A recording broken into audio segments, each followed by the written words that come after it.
Welcome to Rocky Mountain Institute's Facebook webcast. I'm Kieran Coleman, Senior Associate in our electricity practice, here with Jules Kortenhorst, our CEO. We're here to discuss the implications of yesterday's trade ruling imposing an import tariff on solar PV cells and modules. Jules, what impact will this have on the solar market? Let's start by saying that we are disappointed with the decision of the administration to put tariffs on solar modules and panels. This is not what the country needs right now. It was based on a claim by two failing foreign-owned companies that had old technologies and couldn't compete. But we all have come to grips with the protectionist instincts of this administration, and so we'll have to deal with the impacts of this tariff. But if you do the calculations, the impact is actually not as significant. The total tariff in the first year will add about 12 cents per watt installed. And just to put that in context, total cost of solar is somewhere between $1.50 and $2 per watt installed, depending on the specifics of the site. So although it will have an impact, it is not as big as it may appear at first glance. And that's because solar panels are increasingly a moderate part of the total cost of a solar project.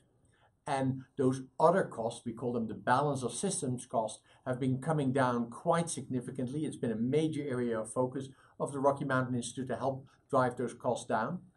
And that will continue.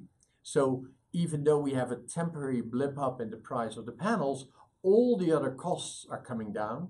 The cost of the panels, the underlying cost of the panels will continue to come down, and the tariff will phase out over 4 years. All of that means that this will have a relatively limited impact on the solar market. With that said, why do you think Trump is introducing this tariff? Yeah, that's a really good question. Of course, we know that his views of the international trade are different from earlier administrations. We've also seen that this administration has a different view of the balance of different technologies in the energy market. For the longest time, the GOP was the party of don't pick any winners, level playing fields, equal opportunities for all the different energy technologies. And what we've seen from this administration over the past 6 months is a very clear preference, a picking of winners of those technologies that seem to be the technologies of the last century rather than the technologies of the future.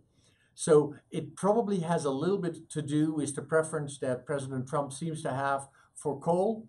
It has to do with the uncertainty that he is creating around international trade, but completely looking into his brain is hard to do. Speaking of picking winners, who will be the winners and losers of this decision? Well, in the short run, the losers will be both the project developers of solar projects and those that buy solar energy for long-term power purchase agreements, because those prices will have to adjust a little bit for this tariff. It's hard to see how any manufacturing will benefit in the US. Certainly, we do not believe that either Suniva or Solar World, both companies in bankruptcy proceedings, will suddenly emerge out of bankruptcy and start producing again in the US. There will be losses of jobs as the industry grows a little bit less fast, so those will be losers. And there will be some tariff income to the US Treasury.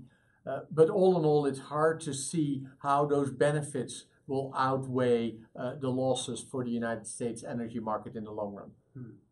And how do you see this, the solar energy market responding to this, as well as the broader energy transition in 2018 as a result of the news?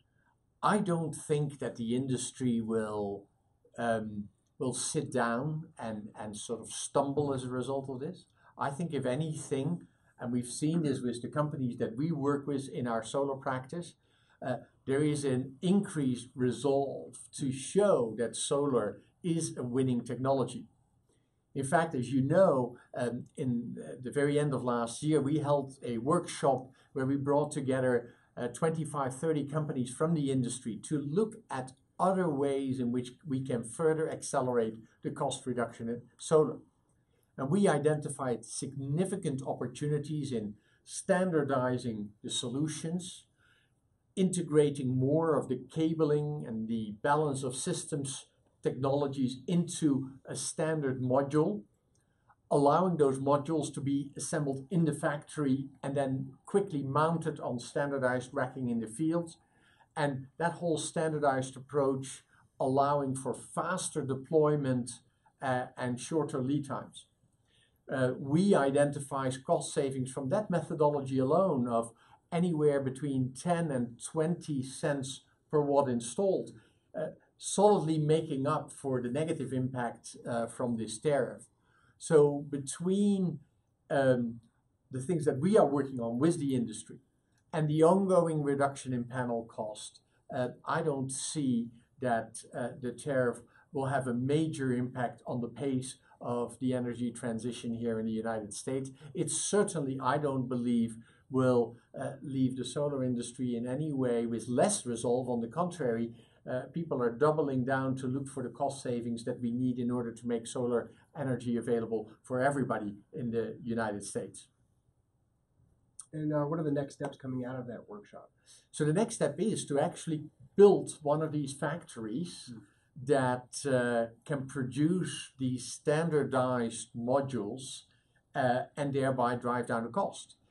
We issued a request for proposal to a large number of players in the industry just 2 weeks ago.